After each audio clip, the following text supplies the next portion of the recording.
ദൈവവിശ്വാസി അല്ലാന്ന് ഞാൻ പറയുന്നത് എന്തുകൊണ്ടാണെന്ന് ഞാൻ ദൈവവിശ്വാസി ആണോ അല്ലയോ എന്നുള്ള വിഷയമല്ല ഞാൻ പറയുന്നത്. ദൈവത്തിന് പാവങ്ങളോട് കരുണയില്ല.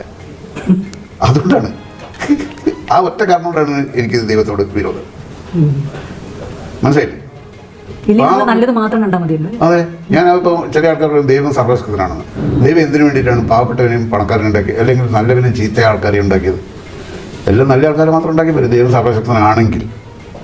അപ്പോൾ നമ്മൾ ഈ ആരോപിക്കുന്ന യാതൊരുവിധ തീരുമാനവും ഈ പറയുന്ന ദൈവത്തിൻ്റെ അല്ല. ഓരോ മതത്തിനും വേറെ വേറെ ദൈവങ്ങളാണ്, അല്ലേ?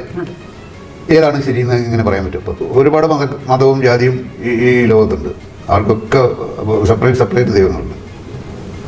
ഭയങ്കര പ്രശ്നമാണ്. ദൈവങ്ങൾ തമ്മിൽ എന്തെങ്കിലും പ്രശ്നം ഉണ്ടാവുക ഭാവിയിൽ നിന്ന്, അവർ തമ്മിൽ യുദ്ധം ഉണ്ടാവുക എന്നൊക്കെ എനിക്ക് പേടിയുണ്ട്. ദൈവം ഒരുപാടുണ്ടല്ലോ. ഹിന്ദുക്കൾക്ക് 16,000 എത്രയാ